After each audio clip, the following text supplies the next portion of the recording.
Yeah.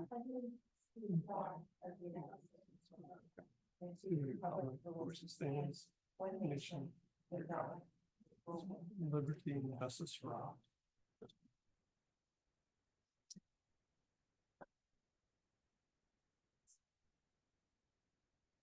Parents go on with the city. Okay.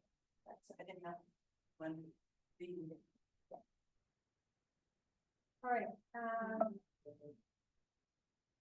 so let the record show that we are missing Sharon Brown. Sharon and John. Do we have any public? No. Okay, then we'll jump to the consent calendar. We have, I think, it's 2 listed.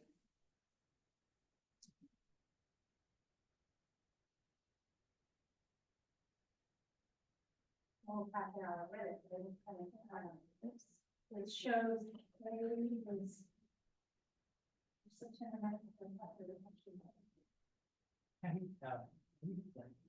Lights? Oh, no, one second. So, do I have any questions, comments on the consent calendar? And then it's like, September 9th. Oh. I would be approved. Yeah. Have a motion and a second, all in favor? Aye. Opposed? Motion carries 2-0. 5A, design clearance 90 Broad Street. And it's already been built. Yeah, is it in the backyard? It's in the backyard, it's already been built, the building, yeah, the building inspector, found them building it, so they are working with him to get the building permits needed for it, and it will be painted white, or painted to match the house. Right, yeah. Any questions or comments? And it is painted. Oh, no. I just thought it would have been nice to have had a sketch plan or something that shows for the record, that shows the setback. Yeah, I started to write it. we kind of threw this together very last minute with Karen's departure and this coming in when it came in. I just wanted to get it on the agenda, so I apologize for that. I didn't know really either. I had to call Larry and be like, Larry, tell me where it is. So. And would it be typical to get like a photograph of the work as such as far as the document? If it would have been a typical. We could have, yeah, I could have asked for that too. That'd be normal. Right. Just for the. Yeah. Because I snooped around the playground and been down looking through slats, and it's like, oh yeah, that looks better than I thought it would. Because it was painted and it was decently done, and I think there was no reason to turn it down. Structure and see if it needed to be comment. And so, but it'd be nicer to have it. So there it did one. Yeah.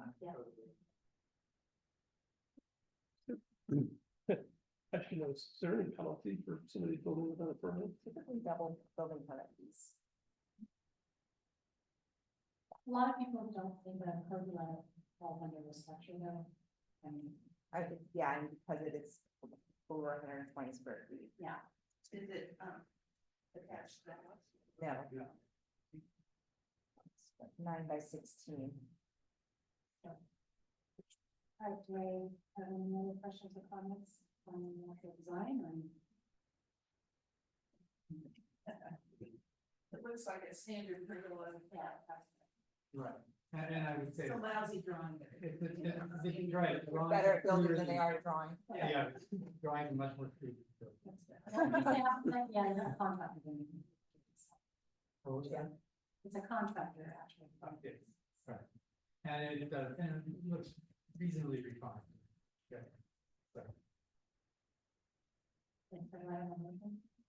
All those in favor? Before we adjourn, I just wanted to let you all know that 8 Greenstone Terrace is going to the planning commission tonight for some review and direction from the planning commission regarding their site plan, what, you know, what we really should be expecting there, because since it's zoned C2, but mostly surrounded by residential, a little bit of the industrial, commercial area.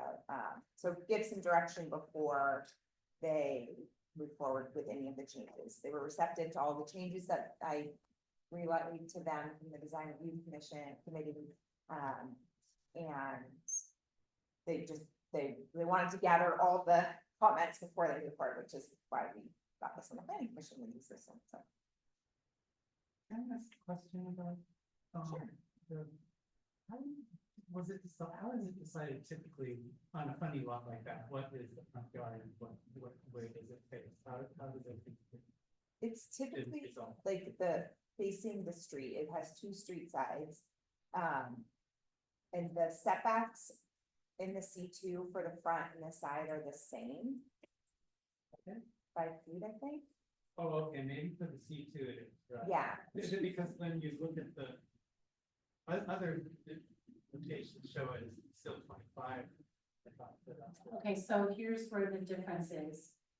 That is a residential is allowed on in commercial properties. yes, with the use permit, Typically, in most jurisdictions, it says that if you're building a residence in commercial property, you follow the densities, you do follow the development standards of that building type. Not the development standards for the commercial. Not the one. So they can build that to the commercial development standards, which are usually very limited setbacks. yeah. So if we did, you know, say it was in scale of context, it was residential, I think I asked you the same question, like, what would the front yard be? Is it the way the house is oriented on the pie-shaped lot? I mean, I guess the Greenstone Terrace portion, there's other, it's typically not the widest portion of the Defined lot. by where the front door is, or not? No. I mean, what would you? how Well, would you on do it? corner lots, It'd be like the narrowest portion. you know, if it's a newer subdivision, we will define by address, if it's on this street or this street, this Yeah. is where the front yard is supposed to be. Yeah, So if has a Church Street address, then that would be the front yard. And when they came, they would know they would have to develop it to that being the front yard. In this case, because it's, you know, the lot's really, really old, it could go either way. But so where they want to put the front door is where you would typically yeah, consider it the front yard and give it that address. and that's what it has, is the Greenstone address. Yeah. And my so- guess is that, I mean, and just looking, this is for the planning commission, but have a map of the surrounding areas of the setbacks, and you guys can look at this if you want. I mean, this little corner must have just been attached to this house, one of these lots. Yeah, And really, why would we let someone cut that little piece off and try to make it into a lot? It doesn't make any sense because of the slope that way. What are you gonna put there commercial wise? yeah. There's no parking for it. So, but on corner lots, your setback is usually 25 and 15 typically. For a single family residential unit. So the front yard would be 25 and the street side yard would be 15, then 10 feet in the rear, and then the other side would be 5.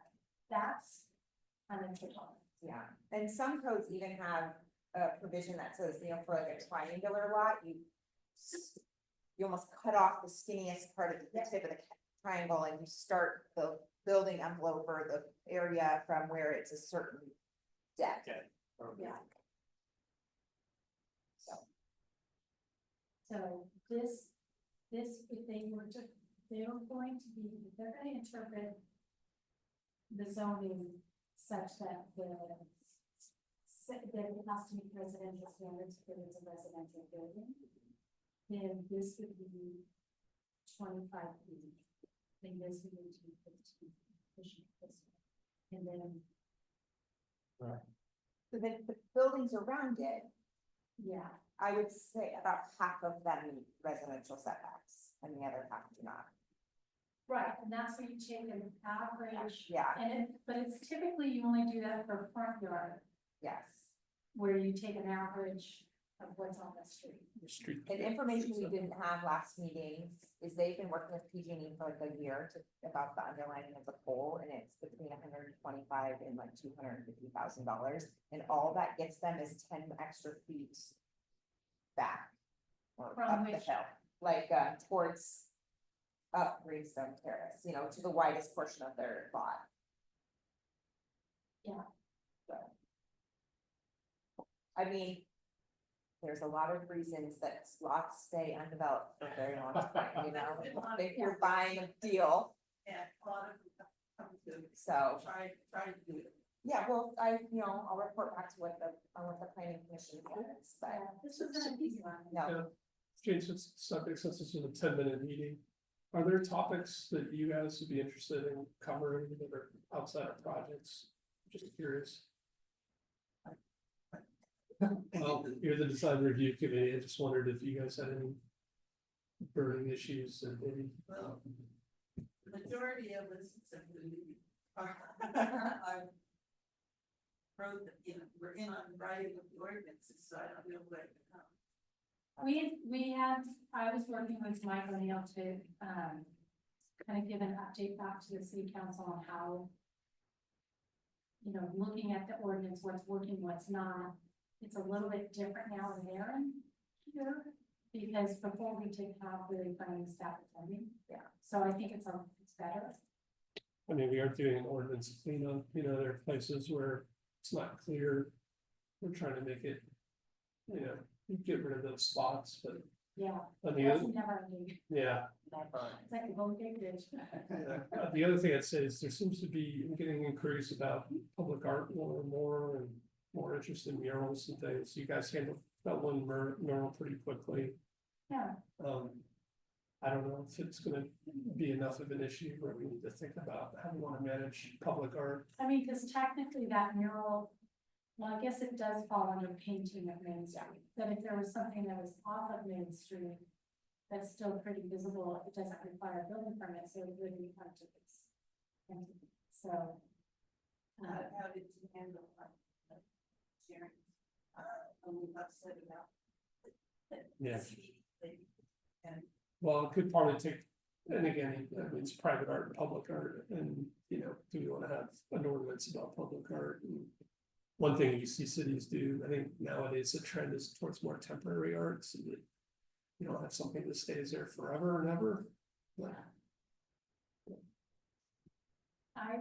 The CBD is a sign. That mural is a sign. so what would you say the mural of the Swift property is? The map to Sutter Creek or whatever. I guess. No, that's not advertising a business. Yeah, I know, but what would you call it? That's a, wayfinding, is it? it's public, yeah, it's probably public wayfinding, yeah. You know, and if somebody painted a big political sign on the building, that'd be another That's- category. And you can't touch that, Yeah. trust me, the giant banner that is in somebody's neighborhood that's at Biden. That, you know, neighborhood, lots of families and everything.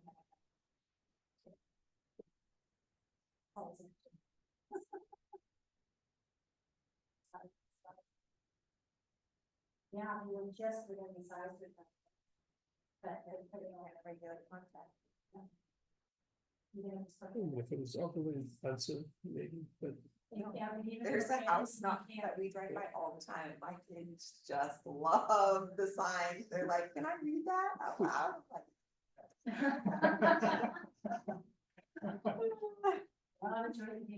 yes. Okay. All right, but I can't think of anything unless you want us to come back to the council and give an update on. I think we had at one point kind of. You know, how many yeses and how many no's and how many. We did do a little bit of what worked and what wasn't working. Yeah.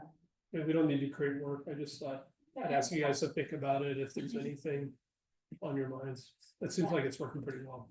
I think so, I think having planning staff That's helped. We went to last week. Next week. One of them.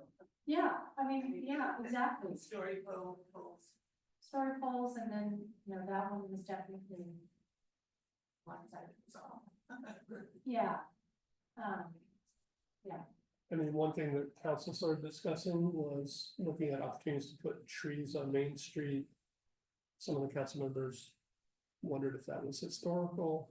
There were some photos that did show trees back in the 1800s, but it's such a narrow street, it's hard to see where we could get many trees. Yeah, But where do you need trees? A little in the parking lot, would it be at the parking lot on the south end? and that is such a If good. you had trees down there in that parking lot. Mine is people red. would use it. Actually, both parking lots are pretty wide. But that one is especially, I mean, because.